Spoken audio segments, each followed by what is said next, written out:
Good morning, everybody, and happy Friday. Thanks for joining me for News 5 Now at 8 o'clock. I'm Shamani Baker. Bill Riles is out on assignment this morning, and I have no special guests, so it's just you and I. I hope you're having a great start to your day. It's beautiful outside, a little chilly, but it's supposed to be warming up later today, and it's supposed to be a nice day overall. I think earlier Grant Skinner said we're supposed to see a little bit of rain on Saturday. Hopefully nothing that will have to make you cancel your plans, but we'll keep an eye on that and a couple of stories for you. We'll tell you what they are in just a second. Brought to you by Green and Phillips, covering news from your neighborhood and around the world. News 5 Now starts right now.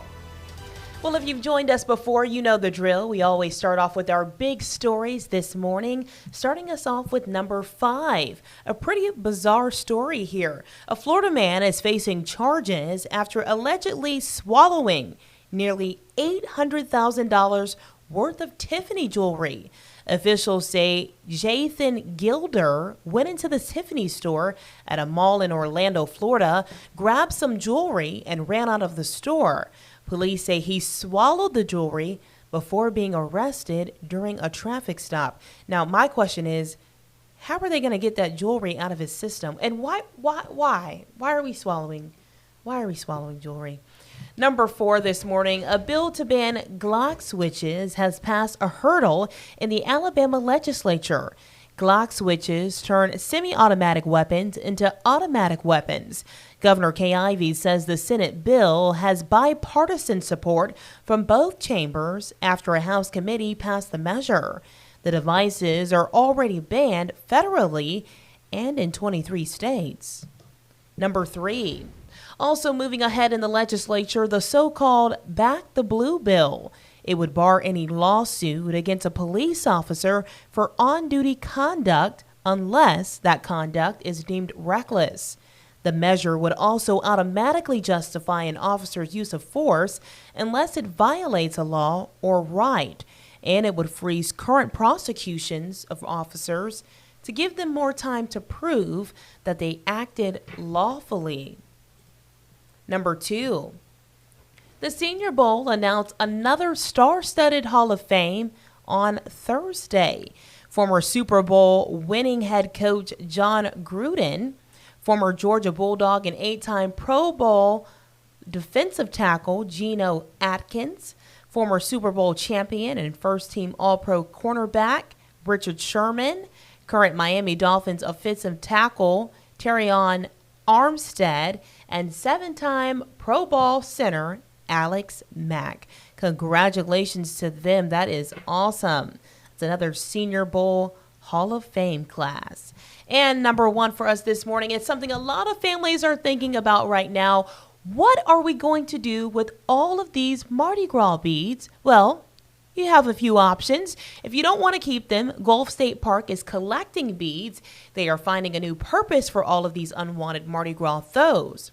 Hannah Russell, a park naturalist, says they may save the throws for parades next year so that less end up in the landfill. Or they might do some craft projects with some of the stuffed animals and donate it to shelters. That's good that they're putting them to use, because I have a lot of beads and moon pies and stuffed animals that I'm never going to use. They're just going to sit around and collect dust, so at least somebody can use them. We are going to go over to our question of the day, which is, let me pull it up for you.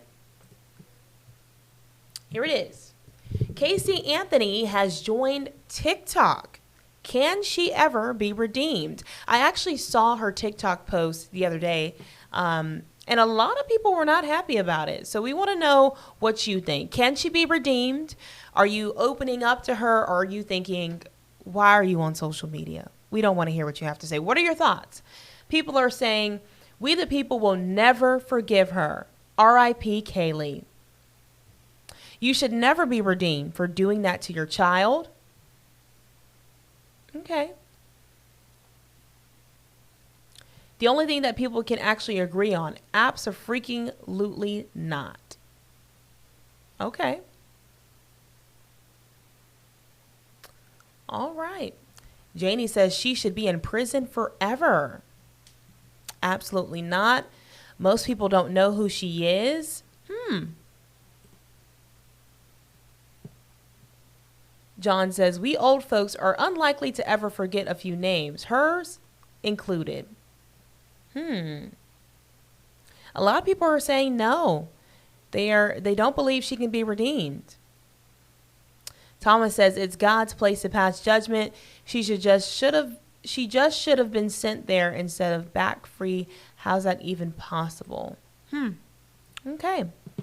You all have a lot of thoughts on this one, so make sure you go to our Facebook page if you want to chime in on what your thoughts are. We'll share it here on News 5 Now. We're going to move over to our poll for this morning, which is, should the 10 Commandments be displayed in Alabama schools? Yes, no, no opinion. 227 people say yes. One person says no opinion. And about 97 people said no. Sam says, what good would it do? Okay. Jamie says, please explain to me in what way will this contribute to children learning history, mathematics, grammar, science, and critical thinking? D. Martin says, separation of church and state. They should not be made to post them. Letha says, other than it being labeled the 10 Commandments, why is it such a problem? Are those not rules everyone should and most do live by? Why is it a problem to teach kids to be decent humans? What are your thoughts on this? Do you think that the 10 Commandments should be displayed in Alabama schools? There's a lot of people on both sides of the fence. Make sure you go to our Facebook page, and that way you can chime in and tune in to what we're talking about, tune into the discussions, and then we'll share it here on News 5 Now and get your opinion on it. We are always looking at our comment section, so if you are on the live right now and you have an opinion, make sure you share it, and I'll try to read it off before I get off of this live stream. We certainly want to thank you all for joining us every morning at 8 o'clock. We hope you have a great weekend ahead, and we'll see you next week. I will be off on Monday, but Bill Riles and the entire crew will be there. Simone Sherrod, Grant Skinner, John Nodar. So make sure you are tuned in from 4:30 to 7 o'clock every weekday morning. We certainly thank you all for joining us today. We'll see you later. Bye-bye. Covering news from your neighborhood and around the world.